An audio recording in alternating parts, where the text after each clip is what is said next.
Il appartient. Voilà pour la discussion générale du projet de loi santé. Nous allons bien entendu y revenir plus largement dans 24 heures Sénat, le journal. C'est tout de suite.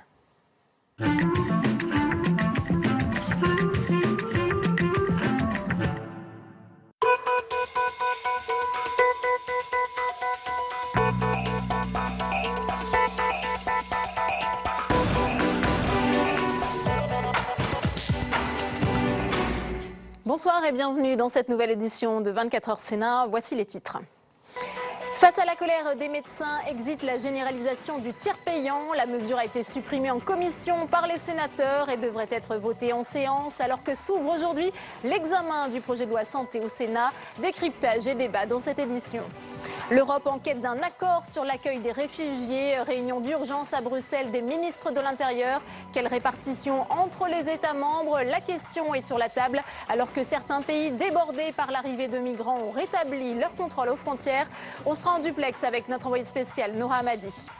La ruralité en jeu de campagne, François Hollande à Vesoul pour tenter de reconquérir des territoires qui se sentent abandonnés. À 3 mois des régionales, ces annonces ont-elles convaincu? Élément de réponse dans ce journal.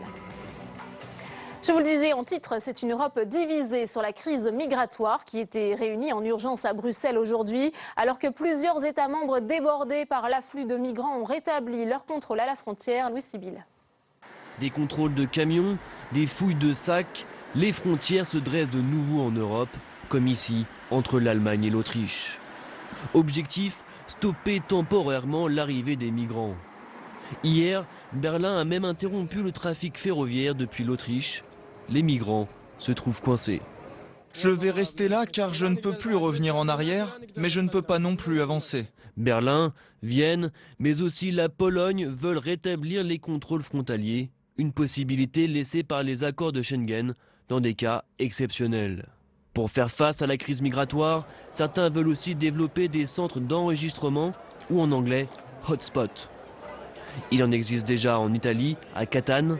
C'est l'un des enjeux de la réunion des ministres de l'Intérieur à Bruxelles. Ces hotspots doivent être des lieux d'enregistrement des migrants au moment du franchissement des frontières extérieures de l'Union européenne.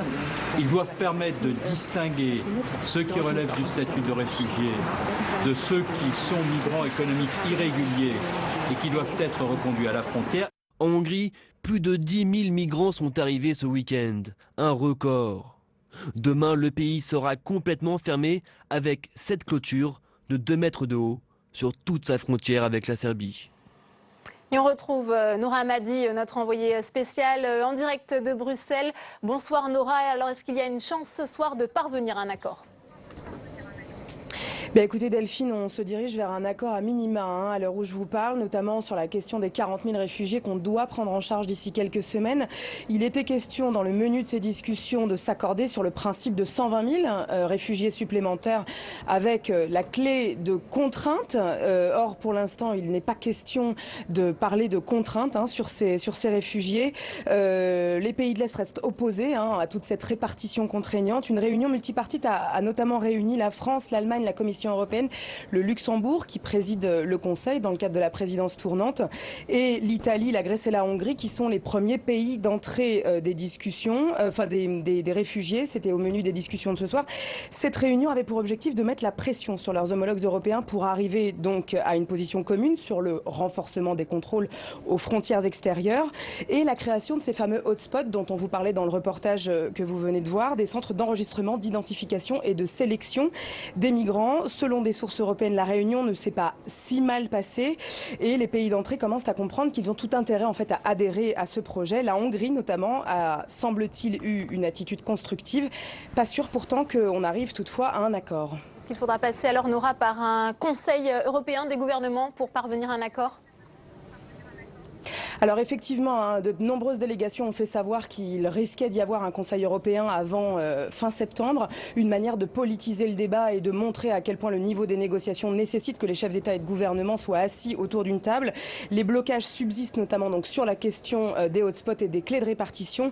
Et ce soir, côté français, on l'entendait à l'instant dans votre reportage, la question de Schengen et de la répartition et du contrôle des frontières est clairement posée.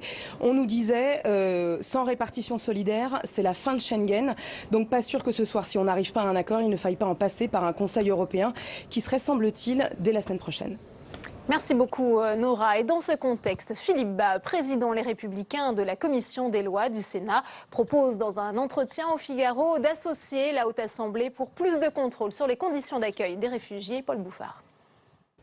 C'est l'article 22 ter de son règlement intérieur. La commission des lois du Sénat peut s'ériger en commission d'enquête spéciale, dotée de pouvoirs d'investigation pour contrôler l'action du gouvernement. Dans les colonnes du Figaro et en pleine crise des migrants, Philippe Bas veut replacer le Sénat dans son rôle de vigie. C'est une mission d'information de la commission des lois qui ne vise pas à faire un rapport supplémentaire, mais à suivre avec un compte-rendu régulier à la commission la manière dont est organisé cet accueil exceptionnel, à faire des recommandations, à alerter l'opinion publique sur la manière dont les choses se déroulent. Et si la commission des lois le souhaite, parce qu'il y aurait eu des obstacles à son travail, alors elle pourra se doter elle-même des pouvoirs d'une commission d'enquête. Vérifier que les annonces parfois rapides soient suivies d'effets. Le président de la commission des lois met en garde contre l'humanisme de façade du gouvernement. Pour le sénateur socialiste Jean-Yves Lecomte, la droite sénatoriale attise les braises. Moi j'ai l'impression que sur ce sujet, il ne participe pas au débat pour résoudre le problème. Il participe à la manière d'exploiter la situation pour faire peur aux Français. Et donc à partir de là, il est clair que aujourd'hui, et puis regardez l'interview de Philippe Bas, il ne parle pas de solidarité, il ne parle pas de gens qui aujourd'hui fuient un génocide, qui sont en exil, qui rappellent, c'est pas des demandeurs d'asile même individuels, c'est vraiment une situation tout à fait particulière. Or tout est mélangé avec l'immigration économique pour faire peur aux gens. Mercredi au Sénat se tiendra un débat sur l'accueil des réfugiés. Coïncidence de calendrier, les Républicains organisent le même jour une matinée de travail sur l'immigration. Et on reste au Sénat, ouverture cet après-midi de la seconde session extraordinaire avec l'examen du projet de loi santé. Le Sénat en commission a supprimé la généralisation du tiers payant. C'est la mesure phare de ce texte, alors que la colère des médecins ne faiblit pas. Mounir Soussi. Les médecins libéraux maintiennent la pression sur le gouvernement. Après plusieurs manifestations, ils sont toujours mobilisés contre le projet de loi santé. Nous, médecins libéraux, nous n'aurons plus la liberté et l'indépendance que nous connaissons depuis 40 ans. Et nous allons avoir des objectifs comme dans les supermarchés, que de prescrire de moins en moins, que de consulter de moins en moins les patients et d'arriver à faire des marges d'économie sur le système. Mais les marges d'économie, elles se font toujours sur le dos de quelqu'un. Le vrai problème d'accès aux soins en France, ça n'est pas le tiers payant généralisé, ça va être de trouver un médecin libéral de proximité. Un appel entendu par la majorité de droite au Sénat. Les élus républicains se sont rangés du côté des praticiens. Et le Sénat remet en place à l'intérieur du texte ce qui a été écarté par le gouvernement, et essentiellement les médecins libéraux en particulier, et les médecins libéraux généralistes et spécialistes qui ne faisaient plus partie du texte. Les sénateurs ne se sont pas contentés de ces modifications. Beaucoup de dispositions ont disparu dans la version examinée au Sénat, comme le tiers payant généralisé ou le paquet de cigarettes neutres, deux mesures phares du texte. En tout, plus de 50 articles sur 200 ont été supprimés. L'audace, mesdames et messieurs les sénateurs, c'est accepter de faire bouger les lignes. C'est reconnaître que des mesures fortes, nouvelles, parfois radicales, sont nécessaires. C'est assumer la confrontation avec certains conservatismes, avec certains immobilismes, avec certaines inquiétudes aussi. Deux visions s'affrontent sur cette loi. La droite dénonce une tentative d'étatisation du système de santé, quand le gouvernement affirme défendre un projet favorisant l'égalité dans l'accès aux soins. Et on va tout de suite retrouver Tam Tranui en direct de l'hémicycle du Sénat. Bonsoir Tam, vous avez suivi pour nous la discussion générale de ce texte et qui a débuté par le discours très attendu de la ministre de la Santé, Marisol Touraine. Et elle s'est montrée particulièrement déterminée. Et oui, Marisol Touraine ne lâchera rien. Elle ira jusqu'au bout, notamment sur la mesure phare de ce texte, la généralisation du tiers payant. Non, l'a-t-elle affirmé tout à l'heure dans l'hémicycle, avec cette mesure, il n'y a pas d'étatisation privatisation de la médecine libérale, comme le disent les sénateurs du groupe Les Républicains. Cette loi, et je la cite, c'est un texte pour l'égalité, un texte pour les Français, contre le déclinisme, contre le fatalisme. Alors la preuve de cette détermination, c'est que Marisol Touraine, en séance, va représenter tous les amendements pour revenir au dispositif initial de ce texte, alors notamment sur la généralisation du tiers payant, sur le paquet de cigarettes neutres ou encore sur le don d'organes, mais aussi sur le délai de réflexion pour les IVG. C'est cela alors même qu'elle sait que les débats au Sénat vont tourner en sa défaveur, mais elle veut avoir ce débat devant les Français. Oui, alors comment s'annonce l'examen de ce texte, Tam ? Eh bien, écoutez, cela s'annonce d'autant plus crispé qu'on l'a dit tout à l'heure dans le reportage. Eh bien, en commission, le texte a été complètement démoli. Marisol Touraine l'a dit tout à l'heure. Eh bien, le Sénat a supprimé la colonne vertébrale de ce texte que le sénateur Les Républicains Philippe Bas a tout à l'heure qualifié de texte fourre-tout, de voiture balai législative, ambiance. Ça s'annonce donc crispé, mais aussi long, puisque 1200 amendements environ ont été déposés sur ce texte. 1200 amendements, c'est énorme. On parlait donc a priori d'un débat qui devait durer 2 semaines. Apparemment, ça sera plutôt 3. Merci Tam, alors qu'on voit bien que les débats continuent derrière vous. On reviendra sur cette question dans notre débat dans un instant. Et puis l'hommage du Sénat à Hubert Haenel, ancien sénateur du Haut-Rhin et membre du Conseil constitutionnel. Il s'est éteint le 11 août. Gérard Larcher a salué cet après-midi son action. On l'écoute. Le Sénat de la République a perdu l'une de ses figures marquantes de ces dernières décennies. La France elle-même a perdu l'un de ses grands juristes, membre du Conseil constitutionnel, un élu local et national d'exception et plus encore un homme de cœur et de conviction aux passions multiples. Hubert Haenel a accompli un parcours hors du commun. Sa vue, ou plutôt ses vies, furent exceptionnellement riches. François Hollande au chevet de la ruralité, le chef de l'État accompagné de 10 membres du gouvernement s'est rendu à Vesoul en Haute-Saône. Il a multiplié les annonces en faveur de ces territoires, souvent en proie à un sentiment de relégation. Marie Brémaud. Séance de calinothérapie pour l'exécutif qui vient séduire les campagnes. 11 ministres autour de Manuel Valls et de François Hollande pour un conseil interministériel aux ruralités en Haute-Saône.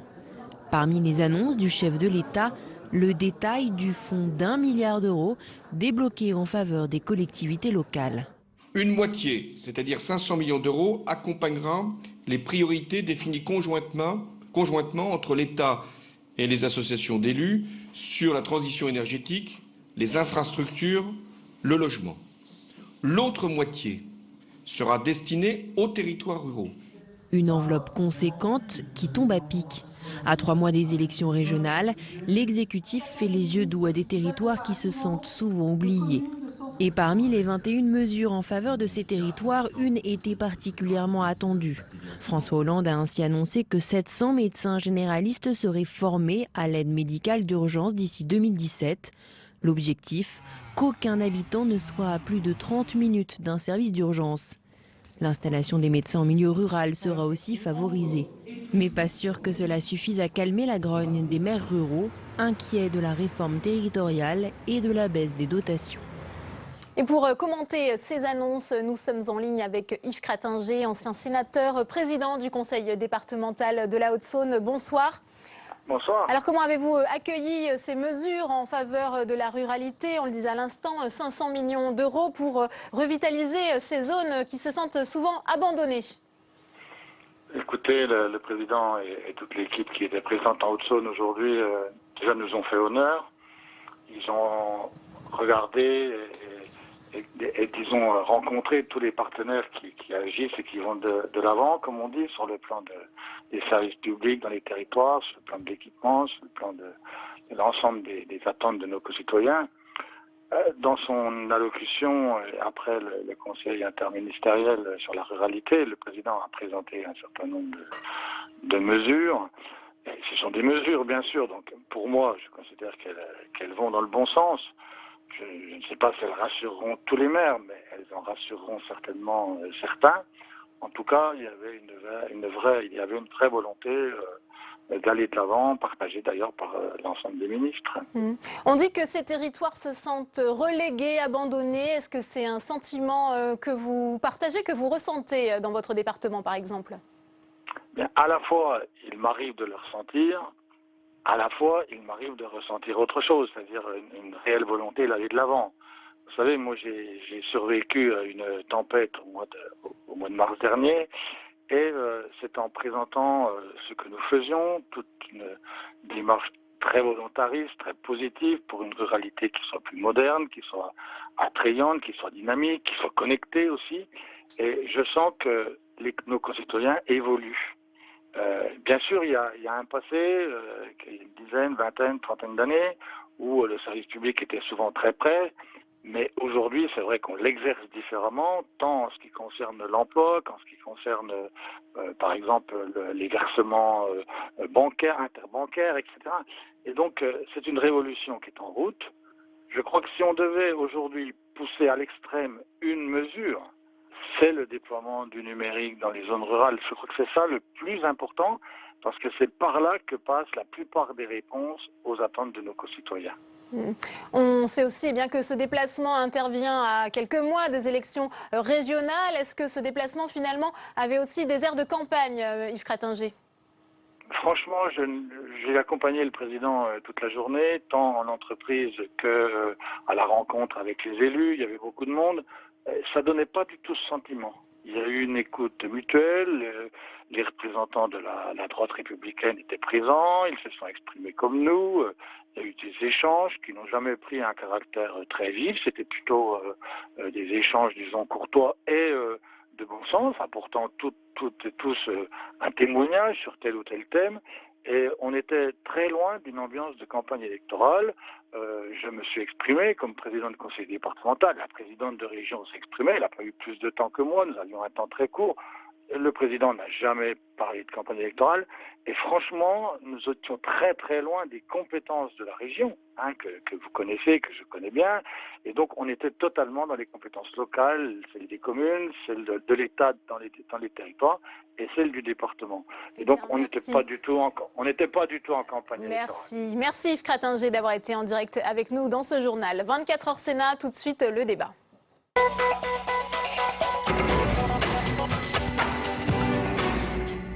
Et on ouvre le débat de ce 24 heures Sénat consacré ce soir à l'examen du projet de loi santé qui a débuté cet après-midi au Sénat. Deux invités sur ce plateau, face à face. Catherine Génisson, bonsoir. Sénatrice socialiste du Pas-de-Calais. Vous êtes vice-présidente de la Commission des affaires sociales du Sénat. Merci d'être avec nous.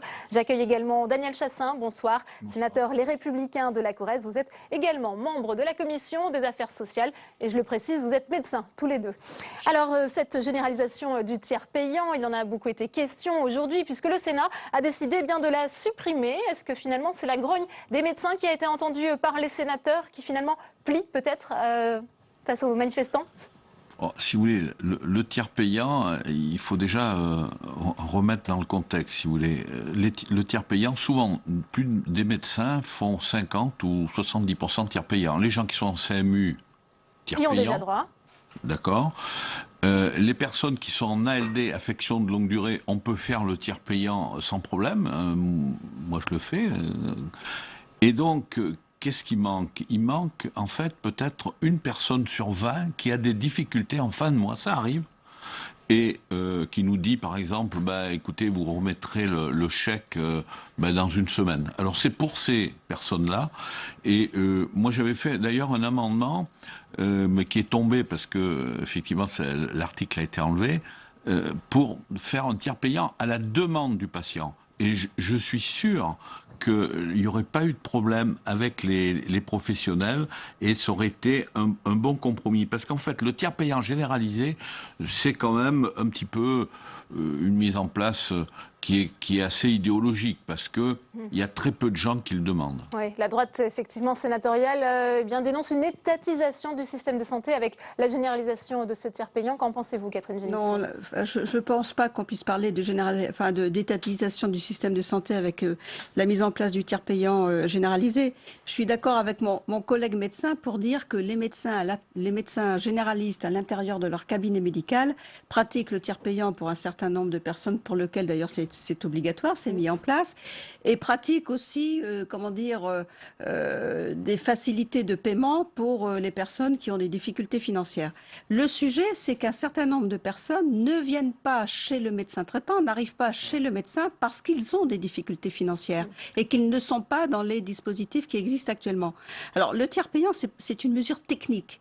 C'est une mesure technique qui fait peur dans son application pratique. Et là, je pense qu'il y a effectivement à rassurer les médecins généralistes pour pas qu'ils ne soient englués encore plus dans des démarches. C'est vrai que c'est un argument des médecins. Ils ont peur de crouler sous la paperasse et dénoncent cette lourdeur administrative. Dans des démarches administratives. Et puis aussi, le tiers payant généralisé pose la question de l'architecture de la protection sociale, puisqu'il y a le régime général, les régimes complémentaires.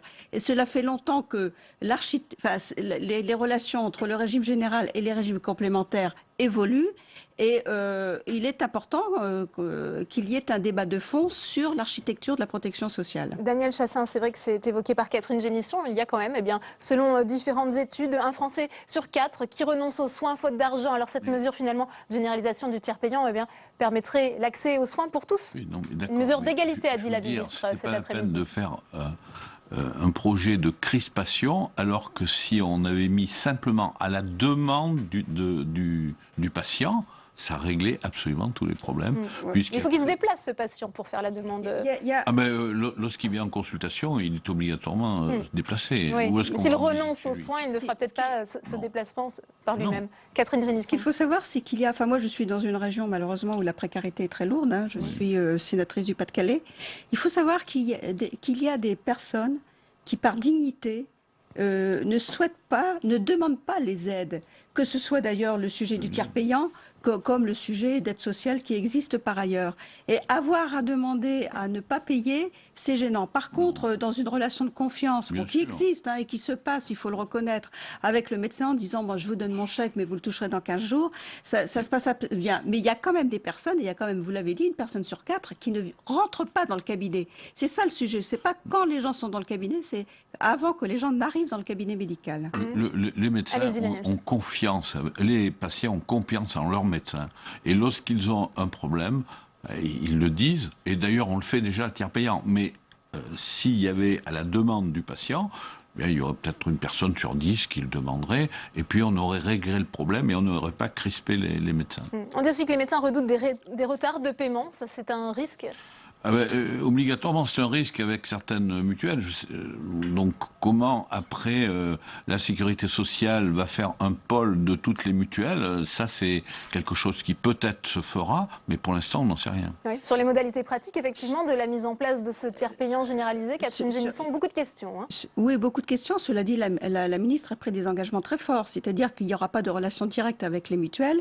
C'est le régime général, c'est la sécurité sociale qui va accueillir toutes les feuilles de maladie et à charge pour elle de récupérer auprès des systèmes complémentaires, parce qu'il n'y a pas que les mutuelles, l'argent du tiers payant généralisé.